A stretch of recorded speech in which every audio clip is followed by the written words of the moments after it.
زبان کی ہلاکت مطلب وہ کام جو انسان اپنی زبان سے کرتا ہے جس کے کرنے کی وجہ سے وہ دنیا اور آخرت کے نقصان، ہلاکت سمجھتے ہیں نا، نقصان، خطرات، نقصان اٹھاتا ہے۔ تو زبان کی ہلاکتوں سے مراد یہ ہوا کہ زبان کی وہ کام، وہ برائیاں جن کو اگر ہم کریں تو اس دنیا میں بھی ہمارے لیے نقصان اور بربادی ہے، اور بالخصوص وہ کام کرنے سے آخرت میں میرے اور آپ کے لیے نقصان اور بربادی ہے۔ تو آئیے ہم دیکھتے ہیں زبان کی طرف، اس کی اہمیت سے ہم شروع کرتے ہیں۔ جیسا کہ آپ سبھی جانتے ہیں کہ اللہ رب العزت نے جو بھی نعمتیں مجھے اور آپ کو عطا فرمائی ہیں، ان نعمتوں کے تعلق سے روز قیامت پوچھ ہونے والی ہے۔ مختلف نعمتیں، اللہ رب العزت نے اولاد کی نعمت دی ہے کسی کو، قیامت کے دن پوچھ ہوں گی کیسی تربیت کی، کیا معاملہ کیا، کیا سکھایا، دین بتایا نہیں بتایا۔ اللہ رب العزت نے مال دیا، نعمت ہے، پوچھ ہوں گی کہاں خرچ کیا، فرض زکات دی تھی نہیں دی تھی، نفلی صدقات کا کیا ہوا، ضرورت مندوں کو، محتاجوں کو، مسافروں کو، سوال کرنے والوں کو دیا نہیں دیا۔ اسی طرح اللہ رب العزت نے اچھی صحت دی تو سوال کریں گے اچھی صحت دی تھی، میری عبادت میں کہاں صرف کیا، کہ اللہ کی راہ میں جہاد کیا نہ کیا، اور کیا اس صحت کا تو نے فائدہ اٹھایا۔ اسی طرح اللہ رب العزت نے کوئی بھی نعمت، ایک اچھا صحیح اور سالم جسم دیا جس میں برابر مکمل 2 ہاتھ ہے، 2 پیر ہے، 2 آنکھیں ہیں، کان ہیں، اور سب صحیح سلامت چلتے، تو پوچھ ہوں گی کہ کیا کیا تھا، ان کا استعمال کیسا کیا۔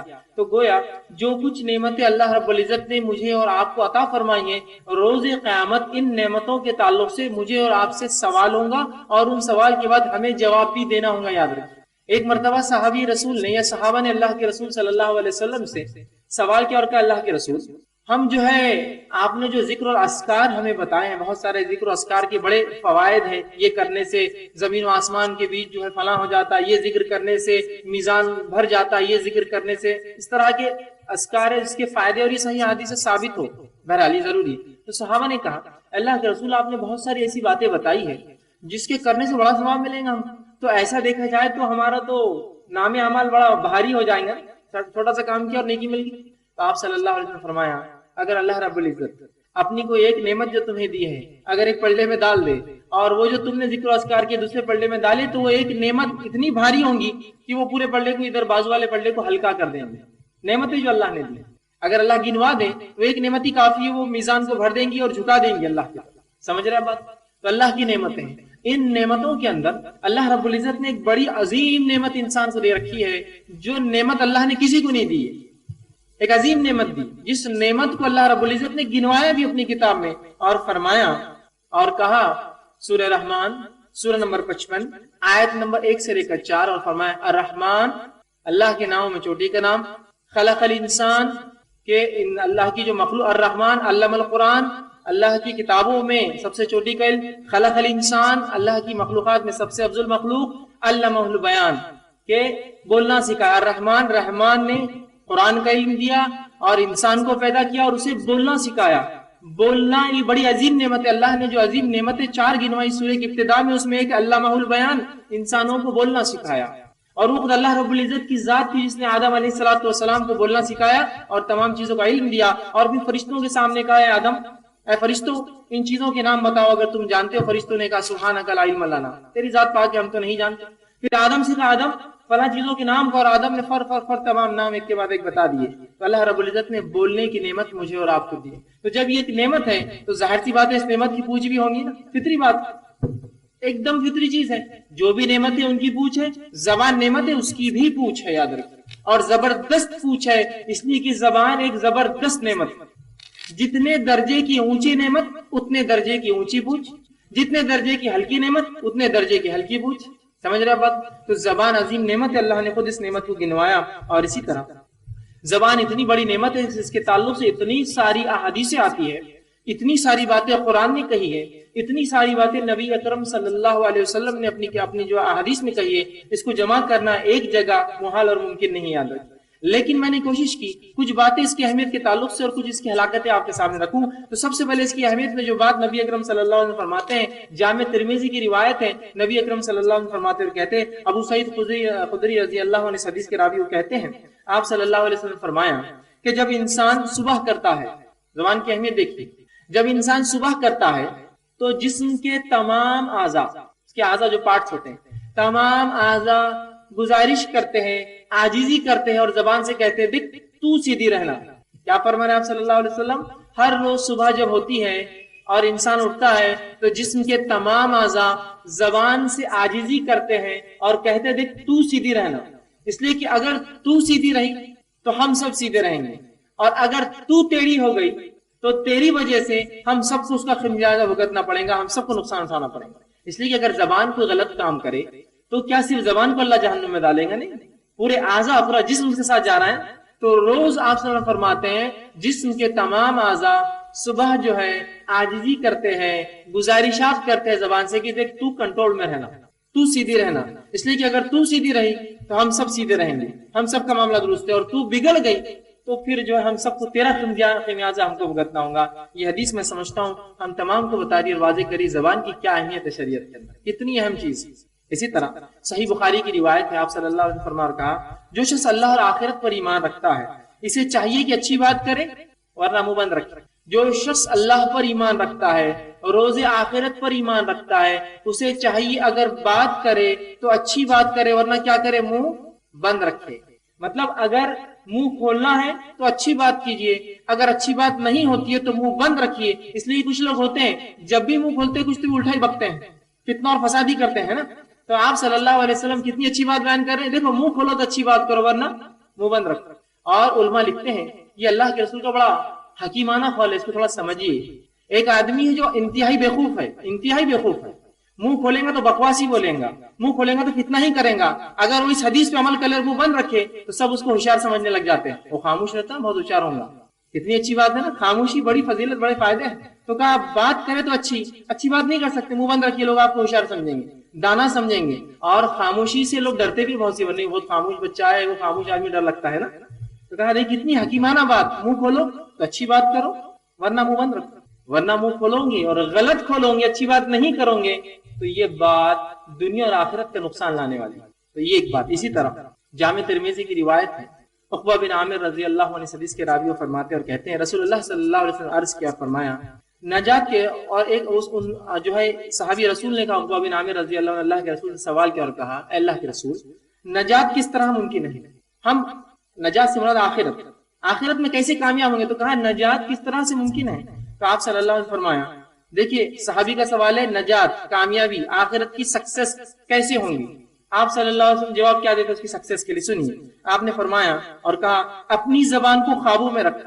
آخرت کی نجات کے تعلق سوال کرتا ہے، پہلی چیز اپنی زبان کو قابو میں رکھ، دوسرا تیرا گھر تجھے اپنے اندر سما لے، مطلب زیادہ وقت گھر میں گزار، کہ تو باہر گزاریں گا تو پھر خامخواہ زبان کھولیں گی اور پھر نقصان دہ باتیں ہوں گی، کسی کو گالی دے دیں گا، کسی جھوٹ بول دیں گا، خود پسندی اپنی تعریف کر لیں گا، تکبر کی بات کر لیں گا یا کفریہ بات کر لیں گا، تو خاموشی اچھا ہے، گھر میں رہ۔ تو کہا اپنی زبان پہ قابو رکھ، پہلی چیز، دوسرا تیرا گھر تجھے سنبھالے، زیادہ وقت جب خالی ہو تو گھر میں چلا جا، باہر خامخواہ نہ رہ، اور پھر فرمایا تیسرا اپنی غلطیوں پہ نادم اور خوب رو، یہ ہے نجات کا ذریعہ تیرے، اپنی غلطیوں پہ نادم خوب رو۔ تو اس حدیث میں زبان پہ قابو رکھنا پہلی نجات کے لیے شرط، ایمان اور اطاعت رسول کے بعد یہ سب چیزیں یاد رکھیے، اور نہ تم ایمان نہ بھی لائے تو نہیں، یہ تمام چیزیں ایمان کے ذیل میں آتی ہیں۔ ایمان اور اطاعت رسول کے بعد اپنی زبان پہ قابو رکھنا، زبان پہ قابو کے بعد گھر میں زیادہ وقت گزارنا، مطلب خاموخواہ باہر نہیں رہنا۔ اور آج تمام جو زبان کی ہلاکتیں اور برائیاں ہم کرتے ہیں یہ خاموخواہ گھر سے باہر رہنے کا ہی نتیجہ ہے۔ ڈیوٹی ہو گئی، جاب ہو گیا، اب کام تھا، اب گھر جائے، گھر جانا چھوڑ کر نکڑ پہ کھڑا ہے، چوراہوں پہ کھڑا ہے، ہوٹلوں میں بیٹھا، اور کیا چل رہا ہے؟ اس کا کیا ہوا رے، اس کا کیا ہوا رے، تمہارے محلے میں کیا قصہ تھا، میرے محلے میں کیا چل رہا تھا، اس کی لڑکی بھاگ کی گئی کا، اس کی اس نے بھگا کے لا لیا کا، اس نے فلاں کیا کیا، اس نے اس کی بیوی کو آج رات ٹھوکا کیا، اس کی طلاق ہوئی کیا، فالتو باتیں جس کا آپ سے کوئی تعلق نہیں ہے۔ تو کتنی اچھی حدیث ہے، گھر میں رہو، گھر میں ہوں گے تو زیادہ زیادہ انسان کیا کریں گا، اپنی بیوی بچوں سے بات کریں گا، والدین سے بات کریں گا، گھر والوں سے بات کریں گا، یقیناً وہاں یہ غیبت، چغلی، فتنے فساد کی، تکبر کی، بڑائی کی، جھوٹی باتیں انسان نہیں کرتا ہے۔ اس لیے کہ اگر آپ ذرہ برابر بھی اپنی حیثیت سے زیادہ بات کریں تو گھر والے تو بیٹے ہوشیار ہو گئے، بیٹھ تمہاری حیثیت معلوم ہم کو، پھینک نہیں سکتا آدمی، لوگوں میں پھینک سکتا ہے، گھر میں نہیں۔ تو کہا زیادہ تر گھر میں رہو، باہر مت جاؤ، اس لیے کہ باہر رہوں گے زبان کھلیں گی، زبان کھلیں گی، زیادہ تر غلط چلیں گی، پکڑے جاؤں گے۔ تو کہا زبان پہ قابو، گھر کے اندر زیادہ وقت گزار، اور اپنی غلطیوں کو یاد کر نادم ہو اور خوب اس پر رو، یہ تیری نجات کے لیے، یہ نجات چاہتے ہو تو یہ اس کا طریقہ ہے۔ اسی طرح زبان کا ہر عمل پر کنٹرول ہے، یاد رکھیے، اور زبان کا ہر اس عمل پر کنٹرول ہے جو آپ کو جنت بھی لے جا سکتا ہے، اور ہر اس عمل پر کنٹرول ہے جو آپ کو جہنم بھی لے جا سکتا ہے۔ زبان کی بڑی فضیلت ہے، یاد رکھیں۔ زبان کا ہر اس چیز پر مکمل کنٹرول ہے جو چیز آپ کو جنت میں لے جا سکتی ہے، اور زبان کا ہر اس چیز پر مکمل کنٹرول ہے جو چیز آپ کو جہنم میں لے جا سکتی ہے۔ کیسے؟ آئیے نبی اکرم صلی اللہ علیہ وسلم کی حدیث سنیے، جامع ترمذی کی روایت ہے۔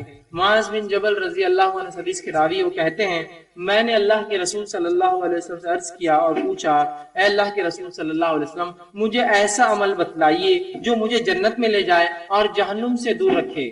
صحابہ کا ہمیشہ الٹیمیٹ گول جنت ہوتا تھا اور جہنم سے بچنے کی کوششیں کرتے تھے۔ کیا پوچھا؟ اے اللہ کے رسول، مجھے کوئی ایسا عمل بتائیے جس کے کرنے سے میں جنت میں چلا جاؤں اور جس کے کرنے کی وجہ سے جو ہے میں جنت سے نجات پالوں، معاف کرنا جو ہے جنت میں چلا جاؤں اور جہنم سے نجات پالوں۔ تو آپ صلی اللہ علیہ وسلم جواب دیتے اور کہتے، آپ نے فرمایا تو نے بہت بڑی بات کا سوال کیا ہے۔ کیا فرمایا؟ کہ تم نے آج جو سوال کیا ہے بہت بڑی بات کا کیا ہے مجھ سے۔ تم چاہتے ہو جنت میں داخلہ اور جہنم سے نجات، تو تم نے ایک بہت بڑی بات کے تعلق سے مجھ سے سوال کیا ہے، لیکن اس کے لیے آپ نے فرماتے اور کہا سوال کیا ہے، لیکن یہ اس کے لیے آسان ہے جس پر اللہ تعالی اس پر آسان کر دے۔ تو نے کیا سوال کیا کہ جنت میں کیسے جاؤں گا، جہنم سے کیسے بچوں گا؟ تو یہ آسان نہیں ہے سوائے اس کے جس کے لیے اللہ آسان کر دے، مطلب اس کو اچھے اعمال کی توفیق دے دے۔ تو اس کے لیے آپ نے فرمایا آسان فرما دے، یعنی توفیق عمل دے دے۔ تو اللہ کی عبادت کر۔ اب سوال تھا نا کیسے جنت میں جاؤں، سنیے، تو اللہ کی عبادت کر، اس کے ساتھ کسی کو شریک مت کرنا تم، کہ تو اللہ کے ساتھ عبادت میں شرک کرنا، شریک کرنا اعمال کو برباد کر دیتا ہے۔ تو کہ اللہ کی عبادت کر، اس کے ساتھ شریک مت کر۔ آگے آپ فرماتے اور کہا نماز قائم کر، زکوٰۃ دے، رمضان کے روزے رکھ اور بیت اللہ کا حج کر اگر اس کی طرف راستے کی تو طاقت رکھتا ہے۔ فرائض اسلام بتا دیے پورے، توحید بتائی پہلے، اللہ کی بات کر، شرک نہ کر، نماز، روزہ، زکوٰۃ، اور کہا اگر راستے کی سہولت ہے، طاقت ہے، تو پھر اللہ کے گھر کا حج کر۔ 5 چیزیں نجات کے لیے، پہلی 5 چیزیں آئی ہیں۔ دوسرا، اس کے بعد آپ صلی اللہ علیہ وسلم فرماتا آئے کہا، پھر فرمایا اور آگے فرمایا اور کہا کیا میں تجھے بھلائی کے دروازے نہ بتلا دوں؟ اس سے ہٹ کر فرائض سے، کیا میں تجھے بھلائی کے دروازے نہ بتلا دوں؟ تو سن، اور فرمایا روزہ ڈھال ہے جہنم کی آنکھ سے، مطلب روزے رکھ تو کثرت سے، روزہ ڈھال ہے جہنم کی آنکھ سے۔ دوسرا، صدقہ گناہوں کو ایسے بجھا دیتا ہے جیسے پانی آنکھ کو بجھا دیتا ہے، مطلب اللہ کے غضب سے بچنا ہے تو خوب صدقہ کر، نفلی صدقہ، زکوٰۃ نہیں، زکوٰۃ کا ذکر اوپر چلا گیا۔ تو صدقہ اللہ کے غصے اور غضب کو ویسے ہی بجھا دیتا ہے جیسے جو ہے آنکھ پانی کو بجھا دیتی ہے۔ آگے فرمایا اور کہا آدمی رات کے پچھلے حصے میں جو ہے بستر پہ نہ ہو بلکہ عبادت کرے، آخری حصے میں جو سحر کا وقت ہوتا ہے، تیسرا حصہ جسے کہتے ہیں، جو آپ صلی اللہ علیہ وسلم ہمیشہ اٹھ کر نماز پڑھتے، تو کہا رات میں اس وقت اور جو ہے نماز قائم کر، نماز پڑھ، نفلی عبادت ہے فرض کے بعد۔ آگے فرماتے اور پھر فرمایا، کیونکہ سوال بہت بڑا تھا، دنیا کی نجات، دنیا سے نجات، آخرت کی نجات، جہنم سے نجات اور جو ہے جنت میں داخلہ۔ پھر فرماتے مطلب فرض کے بعد یہ نفلی کام کر۔ آگے سنیے فرماتے اور کہا اور پھر فرمایا کیا میں تجھے دین کا سر، اس کا ستون اور اس کی کوہان بلندی نہ بتا دوں؟ کیا میں دین کا سر اور اس کا ستون، ستون سمجھتے ہیں سر مطلب وہ اوپری حصہ جو جسم میں ہوتا ہے، ستون وہ ہوتا ہے جس میں کوئی عمارت ٹکتی ہے۔ اور تیسرا فرمایا کہ کیا میں تجھے اس کی بلندی کوہان، اونچائی نہ بتا دوں، اس کی ہائٹ نہ بتا دوں؟ اسلام کی کیا ہے؟ صحابہ نے فرمایا، صحابی نے کہا بالکل بتا دیجیے۔ تو آپ نے فرمایا، میں نے کہا کیوں نہیں، ضرور اللہ کے رسول، بالکل بتائیے، فرمائیے مجھے۔ آپ صلی اللہ علیہ وسلم فرمایا دین کا سر اسلام ہے، اسلام دین کا سر ہے۔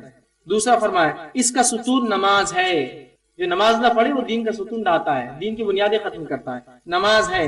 اور اس کی کوہان اور بلندی اللہ کی راہ میں جہاد ہے۔ 3 باتیں فرمائی، اس کا سر اسلام ہے، اور دوسری بات اس کے اندر فرمائی کہ اس کا ستون نماز ہے، اس کی بلندی اور کوہان جہاد ہے۔ آگے فرمایا اور کہا کیا میں ایسی بات نہ بتلاؤں جس پر ان سب کا دار و مدار ہے؟ اوپر جتنا میں نے بتایا، فرض عبادتیں، نفلی عبادتیں اور یہ 3 باتیں، کیا میں تجھے یہ چیز نہ بتا دوں جن پر یہ تینوں باتیں جو میں نے اس سے پہلے کہ یہ سب ڈیپینڈ ہیں؟ مطلب دیکھیے اب وہ اصل چیز کی طرف آپ سنوا رہے ہیں۔ فرائض بتائے گئے، فرائض کے بعد نوافل بتائے گئے، نوافل کے بعد اسلام کی اہمیت بتائی گئی۔ اب اس کے بعد آپ نے فرمایا کہا کیا میں ایسی بات نہ بتلا دوں جس پر ان سب کا دار و مدار ہے، یہ سب اس پر بنیاد ہے، بیس ہے، مدار ہے؟ میں نے کہا کیوں نہیں اللہ کے رسول صلی اللہ علیہ وسلم بتا دیجئے۔ تو آپ صلی اللہ علیہ وسلم بتایا اور اپنی زبان پکڑی اور کہا اس کو روک کر رکھ، زبان کو نکالا پکڑ کر کہا اس کو روک کر رکھ، اس پر یہ سب کی بنیادیں اوپر جو گیا، اسلام کی پوری نماز روزہ زکوٰۃ حج توحید کی بنیاد، اس کے بعد نوافل کی صدقات کی رات میں اٹھ کر نماز پڑھنے کی بنیاد، اور اس کے بعد اسلام کی نماز کی اور جہاد کی بنیاد، کئی زبان ہے ان سب کی بنیاد زبان ہے، پکڑا تو صحابی رسول نے عرض کیا اور فرمایا میں نے عرض کیا اللہ کے رسول کیا زبان کی گفتگو کے بارے میں بھی ہم پکڑے جائیں؟ کیا اللہ اس کے بارے میں پکڑنے والا ہے؟ ہم کو تو لگتا تھا بس اس کو اٹھا دیا اور بول دیا، چھوڑ دیا اور کر دیا، کیا اس کے بارے میں پکڑے جائیں گے؟ تو آپ صلی اللہ علیہ وسلم فرمایا اس پر بھی کیا ہماری گرفت ہوگی؟ آپ نے فرمایا تیری ماں تجھے گم پائے، یہ ایک محاورہ ہے کسی کو سمجھانے کے لیے، اس کو ٹوکنے کے لیے عربی زبان کا، تیری ماں تجھے گم پائے، جہنم میں لوگوں کو ان کی زبانوں کی کاٹی ہوئی کھیتیاں ہی تو منہ کے بل گھسیٹنے پر مجبور کریں گے۔ جہنم میں جو لوگ سب سے کثرت سے جائیں گے وہ زبان کی کھیتیاں تو ہوں گی جو انہوں نے بھیجا ہوں گا زبان سے برے اعمال کر کے، یہ وہ کھیتیاں تو ہوں گی جس کے بنیاد پر اللہ رب العزت کے فرشتے ان کو منہ کے بل گھسیٹ کے جہنم میں ڈالیں گے۔ جہنم میں جب لوگوں کو ڈالا جائے گا اس کی کئی قسمیں ہیں، معلوم ہے کئی قسمیں ہیں، جس میں سب سے بری قسم ہے منہ کے بل گھسیٹ کے ڈالنا۔ جہنم میں ڈالنے کی قسم ہے لوگوں کو دھکا دے کر ڈالا جائے گا، وہ کھڑے ہوں گے۔ جہنم میں ڈالنے کی قسم ہے لوگوں کو منہ کے بل لایا جائے گا، یہ سب سے بدترین لوگ ہوں گے، منہ کے بل گھسیٹ کے، منہ ہوتا ہے کسی کو نیچے گرا دے، تو کہا جہنم میں سب سے زیادہ لوگ جو منہ کے بل گھسیٹ کے ڈالے جائیں گے وہ زبان کی کھیتیاں جو زبان سے اعمال بھیجے تھے اسی کے نتیجے میں تو جائیں گے۔ تو معمولی سمجھتا ہے اس کو؟ یہ تو بنیاد اسلام، یہ تو بنیاد ہے تمام اعمال۔ زبان کی اہمیت میں سمجھتا ہوں یہ حدیث نے وضاحت کر دی ہمارے ذہنوں میں کیا اہمیت رکھتی ہے۔ اسی طرح جامع ترمذی کی روایت آپ نے فرمایا جس کو اللہ نے زبان کے شر سے بچا لیا جو اس کے دو جبڑوں کے بیچ میں ہے، اور اس چیز کے شر سے بچا لیا جو اس کے دو ٹانگوں کے بیچ میں ہے، تو آپ صلی اللہ علیہ وسلم فرمایا تو وہ شخص جو ہے جنت میں جائے گا۔ زبان کی ہلاکت سے جو بچ گیا، اس کی برائی سے جو بچ گیا، دونوں ٹانگوں کے بیچ میں جو شرمگاہ اس کی برائی سے بچ گیا، تو آپ نے فرمایا ایسا شخص تو جنت میں جانے والا۔ اندازہ لگائیے زبان کی کیا اہمیت۔ اسی طرح زبان کی شریعت میں اتنی اہمیت اس لیے ہے کہ انسان اکثر کام زبان سے کرتا ہے، اور زبان کئی گناہوں کے کرنے کی سیدھے وجہ بنتی ہے اور کئی گناہ کرنے کی وجہ بنتی ہے، سیدھی نہیں بنتی لیکن وہ وجہ ہوتی ہے، اس کے اندر سپورٹ کرتی ہے۔ زبان کے تین استعمال ہوتے ہیں جو انسان کرتا ہے، دو حرام ہے ایک حلال ہے۔ پہلا استعمال ایسی باتوں کے لیے جو مفید ہو، اچھی ہو، جس سے دین کا بھی فائدہ ہو دنیا کا بھی فائدہ ہو، پہلا استعمال زبان کا پہلا استعمال ہے ایسا جس سے دین اور دنیا کا فائدہ ہے۔ زبان کا دوسرا استعمال جو کہ حرام ہے یاد رکھیے وہ یہ ہے کہ مضر نقصان دہ بات انسان کرے جس سے دین اور دنیا دونوں کا نقصان ہو، اور تیسرا استعمال یہ بھی حرام ہے وہ ہو جس میں انسان نقصان دہ باتیں تو نہ کرے، لغو فالتو باتیں، یوز لیس، کچھ کام اس کا مقصد نہیں، تیرا کیا چل رہا ہے، اس کا کیا چل رہا ہے، اس کا کیا ہو رہا ہے، یوز لیس لغویات، تو تیسرا یہ بھی حرام استعمال ہے۔ تو زبان کے تین استعمال ہیں، ایک فائدے مند کاموں کے لیے دین اور دنیا، دوسرا نقصان دہ کاموں کے لیے دین اور دنیا، تیسرا لغویات فالتو باتوں کے لیے۔ تو شریعت میں ایک استعمال حلال باقی دو حرام، تو گئے زبان کے دو استعمال ہیں موٹے طور سے، حلال اور حرام، حلال میں ایک قسم حرام میں دو قسم ہے۔ ٹھیک، اب آگے آئیے، زبان کئی گناہوں کے کرنے کی سیدھے وجہ بنتی اور کئی گناہ سیدھے زبان سے ہی کرتے ہیں، مثال جھوٹ، غیبت، چغلی، مخبری، دو رخاپن، اس سے الگ بات اور اس سے الگ بات ہے نا، الزام تراشی، جھوٹی قسمیں، جھوٹی گواہیاں، یہ سب کیا ہے زبان کی سیدھی برائیاں ہیں جو سیدھا انسان زبان سے کر رہا ہے۔ الزام تراشی، بہتان، کسی پہ لگا دیا الزام، سیدھے گناہ۔ اور باقی کچھ گناہوں میں زبان وجہ بنتی ہے، حسد میں زبان کا سیدھے کام نہیں ہوتا، حسد دل سے شروع ہوتی ہے لیکن زبان کہیں نہ کہیں اس کے نتیجے میں گندی باتیں بولتی ہیں نا، جس سے آپ حسد کرتے ہیں اس کے بارے میں جھوٹ بولتے ہیں، اس پہ الزام لگاتے ہیں، حسد ہو گیا، جلن ہو گیا، کینہ ہو گیا، ان میں یہ سپورٹیو ہے، سیدھے نہیں ہے، لیکن ایسے کئی کام ہیں جو زبان سیدھے کرتی ہے اور سیدھے وجہ بنیں گی جہنم میں جانے کی۔ اب آئیے زبان کی ہلاکتوں میں، جیسے کہ زبان جتنی بڑی نعمت ہے اتنی بڑی جو ہے یہ جو ہے نعمت کے ساتھ ساتھ یہ پکڑ والی چیز بھی ہے۔ ایک حدیث جو اس کی اہمیت میں آپ صلی اللہ علیہ وسلم نے بیان کیا، جو اس کی اہمیت کو واضح کرتی ہے، وہ صحیح بخاری کی روایت ہے۔ آپ صلی اللہ علیہ وسلم نے فرمایا اور کہا کہ بندہ اللہ کی رضامندی کا ایک جملہ بول دیتا ہے جس کی اس کے پاس کوئی اہمیت نہیں ہوتی ہے، بندہ اللہ کی رضامندی کا ایک جملہ بول دیتا ہے باتوں باتوں میں جس کی اس کے پاس اہمیت نہیں ہوتی، لیکن وہ اللہ کو اتنی پسند آ جاتی ہے کہ اللہ اس کی مغفرت کر دیتا ہے۔ ایک جملہ آپ نے کبھی تو بھی اللہ کے لیے بول دیا، آپ کے پاس کوئی اہمیت نہیں تھی، اللہ کو پسند آ گیا وہ جملہ، اس حالات اس موقع پہ زبردست بات تھی، مغفرت کی وجہ، بنا سوچے سمجھے ایک جملہ جو اللہ کی رضامندی کے لیے کہا گیا، مغفرت کی وجہ۔ آگے فرماتے ہیں بندہ ایک جملہ اللہ کی ناراضگی کا بنا سوچے سمجھے آپ بول دیتا، بول دیا ایسی، جو ہمارے لیے نماز فرض نہیں، جاؤ بول دیا ایسی، بنا مذاق بول دیا، بنا سوچے سمجھے اٹر کر دیا، کچھ بھی بول دیا، سوچا تک نہیں، اس کا کیا اثر ہوگا، مذاق کر رہا تھا تو سوچا بھی نہیں۔ اللہ رب العزت اس عمل کے بدلے اس کی گرفت کریں گا، اور وہ اتنا سا جملہ جو بنا سوچے سمجھے بولا تھا جہنم میں جانے کی وجہ بنے گا۔ سبحان اللہ، اندازہ لگائیے کتنی زبردست نعمت ہے کہ بنا سوچے سمجھے ایک جملہ بول دیا اللہ کے لیے، اللہ کے دین کے لیے، اس کی طرفداری میں، اس کے رسول کی عزت بچانے کے لیے، اس کے دین کے لیے، اسی کتاب کے لیے، جنت کا باعث، بنا سوچے سمجھے بول دیا، اور بنا سوچے سمجھے کسی کا دل دکھا دیا، برے جملے کہہ دیے، گالی بک دی، چغلی کر دی، غیبت کر دیا، الزام لگا دیا بیٹھے بیٹھے، یوں ہی سوچا بھی نہیں، کیونکہ اتنے لوگوں پہ دن بھر میں لگاتا ہے تو اس پہ کیا چل رہا ہے، اس پہ بنا سوچے سمجھے اللہ رب العزت قیامت کے روز گرفت کریں گے اس جملے کو۔ زبان جتنی بڑی نعمت ہے اتنی بڑی ہلاکت کا باعث ہے، تو ہم کوشش کریں مسلمان ہونے کے ناطے زبان کا صرف اور صرف صحیح استعمال ہو، ورنہ اس حدیث سے عمل کرے، اپنا منہ بند رکھے، خاموشی اختیار کر لے، بہت فائدے مند ہے خاموشی یاد رکھے۔ ٹھیک، آئیے اب زبان کی ہلاکتوں میں، تو اتنی ہلاکت زبان کی، آج اتنی برائیاں ہم کرتے ہیں، گنانا تو ناممکن ہے۔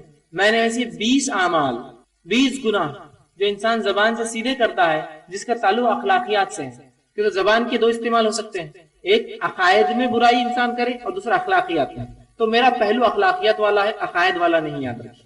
عقائد میں ہو سکتا ہے انسان اللہ پہ جھوٹ باندھ دے، رسول کے بارے میں جھوٹ کہے، اس دین میں بدعت ہے، یہ بھی جھوٹ ہے، یہ بھی زبان کی استعمال، لیکن میرے بات وہ نہیں ہے۔ میں اخلاقیات پر، جو معاملات میرے اور آپ کے، انسانوں کے انسان سے، بندوں کی، اس سے بات کروں گا انشاءاللہ۔ 2 پہلو میں صرف اللہ اور اس کے رسول کے رکھوں گا، لیکن باقی 18 پہلو میرے پورے اخلاقیات پر ہوں گے انشاءاللہ۔ ورنہ زبان کی دوسری برے استعمال ہے، جیسے کافروں نے انبیاءوں کا انکار کیا، یہ بھی تو زبان کا استعمال تھا، لیکن وہ عقائد کا پہلو تھا، ہم اخلاقیات کا، آپسی معاملات کا پہلو دیکھیں گے۔ ٹھیک، تو زبان کی جو گناہ اور ہلاکتیں ہیں جس کے باعث لوگ جہنم میں جائیں گے، ان میں سب سے بڑا، سب سے خطرناک گناہ جو ہے وہ غیبت ہے۔ وہ غیبت ہے۔ غیبت کیا ہوتی ہے؟ غیبت وہ بات ہوتی ہے جو آپ اپنے بھائی کے پیٹھ پیچھے، اور جب میں بھائی کا استعمال کر رہا ہوں تو بہن شامل ہے، مطلب عورتیں شامل ہیں مردوں کے ساتھ، ٹھیک ہے، اپنے بھائی کے بارے میں یا اپنی بہن کے بارے میں پیٹھ پیچھے کہے، کوئی بات اپنے بھائی یا بہن کے بارے میں پیٹھ پیچھے کہے جو اگر اس کے سامنے کہی جاتی تو اس کو برا لگتا، کیوں کہا اس نے، اچھا نہیں کہا، تو یہ ہوئی غیبت۔ اور غیبت مطلقاً حرام ہے، یاد رکھیے، غیبت کہ انسان ایسی بات اپنے بھائی یا بہن کے بارے میں کرے جو اس میں ہے لیکن وہ اس کے پیٹھ پیچھے بولے، تو یہ ہوئی غیبت۔ نبی اکرم صلی اللہ علیہ وسلم، بلکہ قرآن میں اللہ رب العزت نے سورہ حجرات سورہ نمبر 49 آیت نمبر 12 میں کہا، وَلَا يَغْتَبْ بَعْضُكُمْ بَعْضًا أَيُحِبُّ أَحَدُكُمْ أَن يَأْكُلَ لَحْمَ الْأَخِي مَيْتًا فَكَرِهْتُمُوهُ وَاتَّقُوا اللَّهَ إِنَّ اللَّهَ تَوَّابٌ رَحِيمٌ۔ کیا فرمایا؟ وَلَا يَغْتَبْ بَعْضُكُمْ بَعْضًا، تم میں سے بعض کی غیبتیں نہ کرے، مرد مردوں کی، عورتیں عورتوں کی، مرد عورتوں کی، عورتیں مردوں کی غیبتیں نہ کرے، اس لیے کیا کہ تم یہ پسند کرو گے اپنے مردار بھائی کا گوشت کھاؤ، انسان کا گوشت حرام، اس پر مردہ انسان کا گوشت، سمجھ، کیا مردار بھائی کا گوشت کھاؤ مطلب مردار مومن کو قتل کرو، اس لیے کہ غیبت کرنا قتل کے برابر، کہ تم اس کو جو ہے گوشت کھاؤ، تو آپ اللہ نے فرمایا اور خود جواب دیا، فَكَرِهْتُمُ، تم کو گھن آئیں گی اس سے، وَاتَّقُوا اللَّهَ، تو اللہ سے پھر ڈرو۔ تو اس آیت میں اللہ رب العزت نے اس کی وضاحت کی، غیبت مردار بھائی کے گوشت کھانے کے برابر ہے۔ ایک صحابی کو یہ بات سمجھ میں نہ آئی، وہ آئے اور کہا کہ غیبت ایگزیکٹلی کیا ہوتی ہے؟ آپ آئے، فرمایا، صحیح مسلم کی روایت، ابو ہریرہ رضی اللہ عنہ وہ کہتے ہیں آپ صلی اللہ علیہ وسلم کے پاس ایک شخص آیا اور فرمایا کہ اللہ کے رسول، غیبت کیا ہے؟ یا دوسری روایت میں آپ نے لوگوں سے کہا کیا تم جانتے ہو غیبت کیا ہے؟ صحابہ سے، تو صحابہ نے عرض کیا کہ اللہ اس کے رسول بہتر جانتے غیبت کیا، ہم کو نہیں پتا غیبت کیا ہے۔ تو اللہ کے رسول صلی اللہ علیہ وسلم نے فرمایا کہ اپنے بھائی کا ذکر ایسا کر کہ اگر اس کے سامنے کرتا تو اس کو برا لگتا، یہ غیبت ہے۔ تو ایک نوجوان صحابی نے کہا اللہ کے رسول، کیا وہ صفت اس میں موجود ہو جو میں پیٹھ پیچھے بول رہا ہوں، ہے اس میں وہ صفت، تو کیا یہ غیبت ہے؟ تو کہا ہاں، اگر ہے اور تو پیٹھ پیچھے بولے تو غیبت ہے، اور اگر نہیں ہے اور پیٹھ پیچھے بولتا ہے تو نے تو اس پر بہتان، الزام لگایا ہے۔ کسی شخص کے منہ پہ اس کو لنگڑا بولنا اسے برا لگتا ہے، غیبت، اس کے پیچھے نہیں بول سکتے آپ۔ کسی شخص کو اس کے منہ پہ کالا بولنا برا لگتا ہے، اس کے پیچھے بولنا غیبت، نہیں بول سکتے آپ۔ کسی شخص کو گڈا بولنا اس کے منہ پہ برا لگتا ہے، اس کے پیچھے نہیں بول سکتے آپ، غیبت، خاموش بیٹھنا پڑے گا آپ، اس لیے کہ وہ پسند نہیں کرتا ہے۔ ذکر اخاک بما یکرہ، تیرے بھائی کا ذکر اس کے پیٹھ پیچھے ایسا کر کہ سامنے کرتا اس کو کراہت آتی، وہ چڑھتا اس چیز سے۔ اندازہ لگا رہے ہو غیبت کتنا سنگین جرم ہے شریعت، کہ یہاں جو چیز موجود ہے لیکن اسے پسند نہیں آپ کہے، اس کے پیٹھ پیچھے مت کہو۔ لیکن غیبت تو ایسا معاملہ ہو گیا، رمضان کا مہینہ چل رہا ہے اور ہر سال رمضان بہرحال آتا ہے، لوگ روزے رکھتے ہیں، غیبتوں کا تو یہ حال ہے کہ غیبتوں کی کوئی انتہا نہیں، بلکہ میں اپنی تقاریر میں بار بار کہتا ہوں غیبتیں امت مسلمہ کی چورن ہے، چورن۔ اس کے بغیر کھانا ہضم کہاں ہوتا ہے؟ کھانا کھا لیا رات کا، چلو غیبتیں کریں گے جا کر کسی کا۔ ہاں وہ لنگڑا آیا تھا کہ تیرے پاس، وہ موٹا کیا بول رہا تھا، وہ کالے نے کیا بولا، وہ بھینگا کیا بول رہا تھا، وہ فلاں کیا بول رہا تھا، وہ ایڑی کھوپڑی کیا بول رہا تھا، تیرا وہ فلاں، شروع آپ نے کر دی۔ اس کے سامنے بول سکتے تھے آپ ایڑی کھوپڑی کا، وہ برا مانتا، غیبت۔ اس کے پیچھے آپ بول رہے اس کو گدھا، سامنے تو برا لگتا، غیبت۔ آپ نے اسے کالا کہا اس کے سامنے، حالانکہ وہ کالا ہے، وہ لنگڑا ہے، وہ گدھا ہے، لیکن اسے پسند نہیں، آپ بولے غیبت۔ آپ بولیں میں تو حقیقت بول رہا ہوں، حقیقت ہے بھائی، یہی تو رسول نے فرمایا اس میں وہ صفت ہے، لیکن تو پھر پیچھے بول رہا ہے اس کی، غیبت۔ سمجھ رہے ہیں بات، غیبت کس کو کہتے ہیں؟ لیکن آج غیبت اتنی عام ہو چکی ہے، اور میں عوام کو چھوڑ دیتا ہوں، خواص کا یہ حال ہے کہ یہ اس کی غیبت کر رہا ہے۔ خاص عوام علماء جو کہتے ہیں، خواص جو ہوتے ایلیٹ لوگ ہوتے ہیں ہر ایک امت کے بہت اونچے، ان میں یہ بات ہے، تو عوام ظاہر سی بات ہے کسی کو فالو کرتی ہے، کسی کے پیچھے چلتی ہے۔ اب وہی غیبتیں کریں گا تو اس کو لگتا ہے جائز، یہ بھی شروع ہو جاتا ہے غیبت کرنا۔ سامنے آئے تو جی کیسے چل رہا ہے، کیا چل رہا ہے، جب پیچھے کیا ہے وہ ٹیڑھی کھپڑی کا آیا تھا، میں کو یہ بولا غیبت۔ یہ تو غیبت، آپ نے غیبت کی اپنے بھائی، آپ نے تو معمولی سمجھا اس کو، اللہ رب العزت کے نزدیک معمولی نہیں، اس لیے کہ آپ نے اپنے بھائی کی عزت اتاری، عزت اتاری، وہ کہہ کر عزت اتاری۔ اسی طرح اللہ کے رسول صلی اللہ علیہ وسلم فرماتے ہیں، انس بن مالک رضی اللہ عنہ حدیث کے راوی، ابو داؤد کی روایت، آپ فرماتے ہیں جب میں معراج پر گیا تو میں نے دیکھا کہ کچھ لوگ ہیں جن کے ناخن تانبے کے ہیں، ایک روایت میں پیتل کے الفاظ ہیں، اور وہ اپنے چہروں کو نوچتے اور سینوں کو نوچتے جس سے پورا خون ٹپک رہا تھا۔ میں نے فرشتوں سے کہا یہ کون لوگ ہیں جو اپنے چہروں کو پھاڑ رہے ہیں، اپنے سینوں کو نوچ رہے ہیں، جس سے اب تانبے کے ناخن سے کیا حال ہو رہا ہوگا انسان کا، اور جہنم میں تھے وہ، اور اپنے سینوں کو پھاڑ رہے، چیر رہے۔ میں نے کہا یہ کون لوگ ہیں؟ تو مجھے بتایا گا یہ آپ کی امت کے وہ لوگ جو لوگوں کا مردار گوشت کھاتے، مطلب غیبتیں کرتے اور لوگوں کی عزتیں اتارتے تھے اپنی زبان سے، تو اپنے منہ پھاڑ رہے تھے اور اپنے سینوں کو پھاڑ رہے تھے، اس لیے کہ انہوں نے کیا کیا، لوگوں کی عزتیں اتاری اور ان کی غیبتیں کرتے تھے۔ آپ دیکھ رہے ہیں جہنم میں جانے کا باعث ہے یہ غیبت، کوئی معمولی جرم نہیں ہے، جس کو آج ہم نے مرد اور خواتین نے معمولی سمجھ لیا، اتنا معمولی ہے کہ کوئی کراہت بھی نہیں محسوس کرتا، یہ غیبت ہے، ہاں کوئی بات نہیں چلتا ہے، یہ تو طرز ہے۔ یاد رکھیے غیبت ہے، یاد رکھیے بہت سخت جرم ہے غیبت۔ اللہ کے رسول صلی اللہ علیہ وسلم، ابو داؤد کی روایت ہے، مائی عائشہ رضی اللہ عنہا نے ایک مرتبہ صفیہ رضی اللہ عنہا، امہات المومنین دو امت کی مائیں، ایک مائی عائشہ ہے، دوسری صفیہ رضی اللہ عنہا، لیکن بہرحال وہ بھی انسان تھی، اور وہ بھی انسانوں میں جو فطرتیں ہوتی ان میں بھی تھی، بہرحال سب سے بہترین تھے پھر بھی، لیکن انسان میں جو ہے اللہ کے رسول نے فرمایا کل بنی آدم خطا، آدم کی تمام اولاد جو خطا کار غلطیاں ہوتی، تو یہ چونکہ اللہ کے رسول صلی اللہ علیہ وسلم کی چہیتی بیوی تھی اور دیکھنے دکھانے میں بڑی خوبصورت تھی، اور یہ اکیلی تھی جو نوجوان تھی، یا تک جوان تھی، کنواری تھی، باقی سب آپ کی بیویاں جو ہیں یا تو مطلقہ تھی یا تو بیوہ تھی، یہی کنواری تھی۔ صفیہ رضی اللہ عنہ دیکھنے دکھانے میں یہ بھی بڑی خوبصورت تھی، اس لیے کہ نسلاً یہودن تھی، اسلام قبول کیا تھا لیکن ریشیل طور پر جیو تھی، تو خوبصورت ہوتی ہے نسلی طور سے، تو خوبصورت تھی۔ جب اللہ کے رسول ان سے نکاح کیا تو حضرت عائشہ کو تھوڑا سا ذرا معاملہ ان سے کھٹکتا تھا کہ آپ سے ان کی طرف زیادہ نہ مائل ہو جائے، بیوی کی طرف زیادہ نہ رہے، اس کی طرف زیادہ متوجہ نہ ہو جائے۔ تو ایک مرتبہ اللہ کے رسول نے ان کے سامنے حضرت صفیہ کا ذکر کر دیا اور کہا صفیہ فلاں کری تھی اور یہ مالدار بھی تھی، تو آپ صلی اللہ علیہ وسلم خرچ بھی کرتی تھی، اپنا مال زیادہ خرچ کرتی تھی، لا کر ایک واقعہ آتا ہے نا، یہ لا کر شہد رکھتی تھی، جب آپ جا کے چاٹتے تھے تو سب بیویوں نے یہ سوچا کہ اللہ کے رسول اس کی طرف زیادہ مائل ہو جائیں گے، تو سب نے ایک دن کہا، جب آپ سے چاٹ کر رکھا بو آ رہی ہے، بو آ رہی ہے، بو آ رہی ہے، منہ میں سے پلان کر کے کیا تاکہ وہ آپ سے عمل چھوڑ دے حضرت صفیہ کے پاس جانا۔ بہرحال تو حضرت عائشہ تھوڑا سا انبن تھی ان کی آپس میں، سوکنے تھی، جو تھوڑا ہوتا ہے، بہرحال انسانی فطرت ہے، مائیں ہیں لیکن انسانی فطرت سب میں ہوتی ہے، تو کہہ دیا وہ ایسی ایسی ہے، تو اتنا لاڑ اتنا پیار اس سے، مطلب خد میں حضرت صفیہ ذرا کم تھی ان سے، حضرت عائشہ سے خد میں تھوڑی ٹھینگنی تھی، گدی جسو کہیں گے، خط کم تھا، تو کہا ایسی ایسی ہے تو اتنی محبت، پتہ نہیں لمبی ہوتی تو آپ کیا کرتے تھے اس کے ساتھ۔ تو اللہ کے رسول فرمایا اے عائشہ، جو تو نے صفیہ کے بارے میں ابھی بات کہی ہے، اگر سمندر کے پانی میں ملا دی جائے تو اس کو سڑانے کے لیے اور کڑوا کرنے کے لیے کافی۔ گدھا کہا نا تو نے، ایسی ایسی ہے اشارے سے، تو اگر اس بات کی سمجھ سمندر کو دے دی جائے اور اس لفظ کو سمندر سمجھ لے اس بات کو، تو اس کا پانی سڑ جائے گا، پینے لائق نہیں بچے گا، اور تعفن پھٹ جائیں گا، پورا پانی خراب ہو جائے گا، سڑ جائے گا، پینے لائق نہیں رہے گا۔ سمجھ رہے بات کو؟ غیبت کتنی بری چیز ہے، صرف خط پر کہا تھا ایسی ایسی ہے، اشارے سے کہا تھا، لفظ بھی نہیں کہا، ایسی ایسی کا لفظ کہا صرف عربی میں، ایسی ایسی ہے تو اتنی محبت، پتہ نہیں لمبی ہوتی یا اس سے زیادہ ہوتی تو کیا کرتے، تو کہا اگر سمندر کو سمجھ دے دی جائے تیری اس بات کی تو اس کے پانی کڑوا کرنے کے لیے کافی یہ بات، یہ غیبت۔ اسی طرح دوسری چیز چغلی۔ چغلی کیا ہوتی ہے؟ چغلی در حقیقت یہ بھی غیبت کی قسم ہوتی ہے۔ چغلی وہ غیبت ہے چغلی وہ غیبت ہے جو دو لوگوں کے پیٹ پیچھے کہی جائے تاکہ ان کو لڑائے. سمجھ رہے آپ؟ جیسا میں نے کسی سے کہا کہ وہ شخص جو ہے پیٹ پیچھے گڈا ہے تو یہ بھی غیبت. اگر میں یہ کہوں دوسرے آدمی سے ارے وہ تو گڈا ہے تو رکھ کے دے سکتا ہے اس کو، یہ بھی چغلی. اس کو اکسارا میں لڑ اس سے جا، گڈا ہے وہ. پہلے تو خالی غیبت ہوئی صرف گڈا ہے کہنا. جب میں گڈے کے ساتھ یہ کہوں ارے تو اس کو آرام سے نپٹ لیتا ہے، اس سے کیا ہے گڈا ہے تیرے ساتھ، تو یہ ہوئی وہ بات جو چغلی ہے. مطلب وہ غیبت جس میں انسان دوسرے سے لڑوانا چاہتا ہے اسے کہتے ہیں عربی میں چغلی. مطلب یہاں غیبت کے ساتھ وہ کیا چاہتا ہے دو لوگ لڑ لے اس بات سے، وہ لڑوانے کے لیے کرتا ہے تو اس کو کہتے ہیں عربی زبان میں چغلی. ویسے چغلی یہ عربی کا لفظ نہیں ہے، یہ فارسی کا لفظ ہے جس کا معنی ہوتا ہے وہ کوئلہ جو حقے پہ یا کسی چیز کو گرم کرنے کے لیے اوپر رکھا جاتا ہے. چغلی ہوتا ہے جو کہ وہ آنکھ کا انگارہ. چغلی مطلب وہ آنکھ کے انگارے کھا رہا ہے، چغلی کر رہا تھا آنکھ کھا رہا ہے، چغلی کہتے ہیں اس کو، چغل. ٹھیک ہے، فارسی لفظ ہے بہرحال.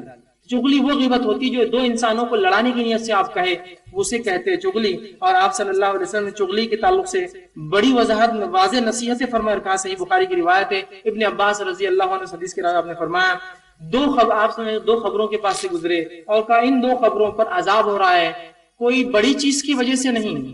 مطلب یہ کہ وہ جو کام کرتے تھے اس کو وہ کوئی بڑا عمل نہیں، بڑا گناہ نہیں سمجھتے تھے. ایک پر عذاب ہو رہا ہے پیشاب کے چھینٹوں سے احتیاط نہیں کرتا، دوسرے پر عذاب ہو رہا ہے چغلی کرتا تھا. چغلی ان کے نزدیک معمولی بات تھی چغلی کرنا، لیکن عذاب کا باعث. دوسری روایت صحیح بخاری کی حدیث ہے، آپ صلی اللہ علیہ وسلم فرمایا، حضرت حذیفہ رضی اللہ عنہ حدیث کے راوی وہ کہتے ہیں کہ آپ صلی اللہ علیہ وسلم نے کہا لا يدخل الجنت نمام، جنت میں چغل خور نہیں جائیں گا.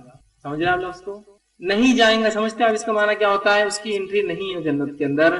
نمام کہتے ہیں چغل خوری کو عربی میں. وہ غیبت جس میں لڑانے کی نیت سے آپ کرتے ہیں، دو بھائیوں میں جھگڑا ہو جائے ہے نا، جس کو عام زبان میں بولتے ہیں تیل ڈالنا. آپ نہیں جانتے تیل ڈالو، دونوں بھائی میں جھگڑا ہے اور لڑاؤ، چغلیاں کرو، تیل ڈالو، تو یہ نمام، یہ ہے چغلی. تو کہا وہ شخص جنت میں نہیں جائے گا جو چغل خور ہوں. اندازہ لگائیے جنت میں جو چیز جانے سے روک دے کوئی معمولی جرم نہیں ہے، بہت سنگین جرم ہے. ٹھیک، اسی طرح چغلی کو ہم دیکھتے ہیں یہ بھی کوئی ایسی عمل نہیں ہے جو نہ ملتا ہو. ہر شخص چغل خوری میں دیکھا کہ دو بھائیوں میں جھگڑا ہے، اس کے سامنے اس کے منہ پہ تعریف، اس کی برائی، اس کے سامنے اس کی تعریف اور اس کی برائی، تاکہ لوگ جھگڑ لے. چغلی. اسی طرح تیسری چیز تہمت، الزام تراشی. تہمت لگانا، الزام تراشی، بہتان، الزام لگانا کسی پر، تہمت لگا دینا، یہ بھی شریعت میں سنگین جرم ہے. اللہ رب العزت نے قرآن میں اس تعلق سے فرمایا، سورہ نور سورہ نمبر 24 آیت نمبر 23 اور کہا ان الذین یرمون محسنات الغافلات للمؤمنات لعنوا فی الدنیا والآخرۃ ولہم عذاب عظیم. جو لوگ بھولی بھالی معصوم عورتوں پر، ایمان والی عورتوں پر تہمت لگاتے ہیں، کیونکہ یہ تہمت میں سب سے عام تہمت یہی ہوتی ہے، تہمت، بھولی والی عورتوں پر تہمت لگاتے ہیں. ٹھیک ہے، تو دنیا میں بھی ان پہ لعنت ہے اور آخرت میں ان پہ بڑا عذاب ہے. خاص طور سے اس لیے میں نے یہ آیت لی اس لیے کہ تہمت میں یہ تہمت بڑی عام ہے. کسی کو بھی دیکھا کیریکٹر خراب دکھ رہا اس کا، لگا دی تہمت، الزام ہے نا. کوئی لڑکی کو دیکھا کیریکٹر خراب دکھ رہا ہے اس کا، کیریکٹر کیا مانا، لگا دیا الزام. ایک محسنات ہو سکتا ہو غافل ہوں گی اس گناہ سے اور آپ نے الزام لگا دیا، تو پھر دنیا میں بھی جو ہے آپ پہ لعنت ہے اور آخرت میں سخت عذاب ہے. تہمت. کسی مرد کو دیکھا ارے یہ تو اس کا کیریکٹر خراب ہے، لگا دیا الزام، گیا یہ آدمی تو، اس لیے کہ اس نے بہت بڑا اپنے اوپر جو خسارہ لے لیا. یہ کہتا ہے الزام، بہتان، ہم آسانی سے الزام لگا دیتے ہیں، ارے وہ تو جھوٹا ہے، ارے وہ تو کذاب ہے، وہ تو جو ہے فلاں ہے، ارے وہ تو زانی ہے، ارے وہ تو فلاں ہے، وہ تو چور ہے، وہ تو فلاں ہے. ایک کے بعد ایک لمبی فہرست لگا دی ہم نے لوگوں کی بہتان کی، الزام تراشی. اور یہ الزام لگانے پہ سیکنڈ تھاٹ، دوسرا کبھی ہمارے ذہن میں بات بھی نہیں آتی کہ ہم کیا کہہ رہے ہیں، اس کا کیا اثر ہو سکتا ہے کسی کی زندگی پر. اور ہر فرد دوسرے پہ الزام لگانے میں لگا ہے اس معاشرے کے اندر. یہ بولتا ہے وہ غلط ہے، وہ بولتا ہے وہ غلط ہے، عوام سے لے کر خواص تک. وہ کہتا ہے یہ فرقہ ہے اسلام سے خارج ہے، وہ کہہ رہا ہے فرقہ ہے، خواص سے شروع ہو رہا ہوں. تو عوام میں تو پھر کیا ہے، ان کو تو موقع چاہیے کسی کو جو بولنے کا. الزام، یہ فاسق ہو گئے، یہ فاجر ہو گئے، اسلام سے خارج ہو گئے، یہ جھوٹے ہیں، یہ فلاں ہیں، یہ فلاں، لگا الزام لگا رہے. آپ لگائیں دنیا میں، سوچیے سے اس کا اثر کیا ہو سکتا ہے. تو اللہ نے الزام لگانے والے کہا دنیا میں لعنت ہے اور آخرت میں عظیم عذاب ہے. اسی طرح صحیح بخاری کی روایت ہے، ابو ذر غفاری رضی اللہ عنہ حدیث کے راوی فرماتے ہیں آپ صلی اللہ علیہ وسلم کو کوئی شخص کسی دوسرے شخص پر فسق یا کفر کی تہمت نہ لگائے. آپ نے فرمایا کوئی شخص کسی دوسرے شخص پر فاسق ہے یا جو ہے اسی طرح جو ہے کافر ہے اس کی تہمت نہ لگائے. آج یہ چیز عام ہو گئی ہے نا، ارے وہ تو کافر ہو گئے، اسلام سے خارج ہے، کیوں وہ جماعت میں جاتے ہیں، لگا دیا الزام. آپ سے کیا فرماتے ہیں، آپ نے تہمت نہ لگائے، کیونکہ اگر وہ ایسا نہ ہوا تو تہمت اسی پر پلٹ کے آئیں گے جس نے کہا، اسی کو لگیں گے آخر، وہ کافر اور فاسق ہو جائیں گے. سمجھ رہا ہے بات کتنی خطرناک چیز ہے تہمت؟ جب آپ کسی پہ تہمت لگاتے ہیں، بات اس تک جاتی ہے، وہ نہ ہوا، بات پلٹ کر آپ پر آتی ہے، آپ فاسق اور کافر ہو جائیں گے. ٹھیک، اسی طرح متفق علیہ روایت صحیح بخاری صحیح مسلم کی حدیث ہے، ابو ہریرہ رضی اللہ عنہ حدیث کے راوی آپ فرماتے ہیں کہ آپ صلی اللہ علیہ وسلم فرمایا جو شخص اپنے مملوک غلام پر زنا کا بدکاری کا الزام لگائے، بدکاری کا الزام اور تہمت لگائے، قیامت والے دن اس مالک کو زنا کی سزا دی جائیں گی اللہ کی طرف سے، کیونکہ اس نے الزام لگایا اپنے غلام پر، دنیا کے اندر تہمت لگائی زنا کی. اسی حدیث کو اگر ہم قیاس کریں تو ہر وہ چیز جس پر آپ دوسرے پر تہمت لگا رہے ہیں دنیا میں ثابت نہ ہوئی تو آخرت میں آپ کو اس گناہ کا عذاب ملنے والا ہے. اس نے زنا کا الزام لگایا مالک نے غلام پر، غلام کیا بولیں گے اپنے آقا مالک کو؟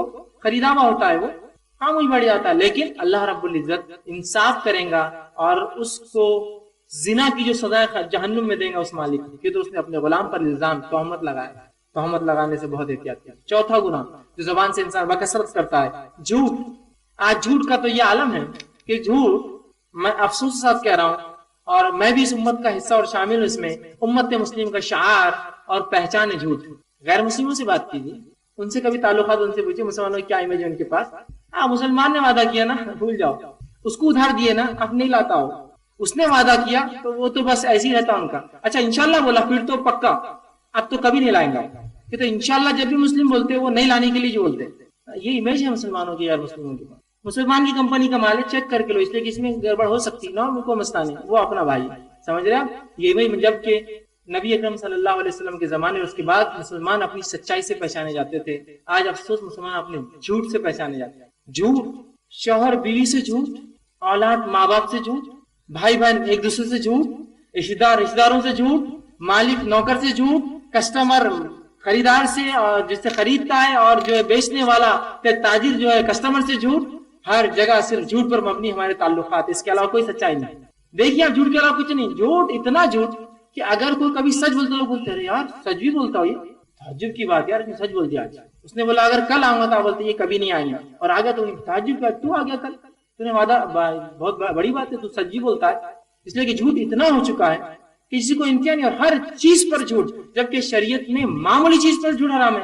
اللہ کے رسول صلی اللہ علیہ وسلم کا ایک واقعہ ہے جو راوی حدیث کہتے ہیں کہ آپ صلی اللہ علیہ وسلم جو ہے ایک مرتبہ ایک جگہ سے گزرے جہاں ایک عورت اپنے بچے سے یہ کہہ رہی تھی کہ بیٹا میرے پاس آؤ میں کچھ دوں گی.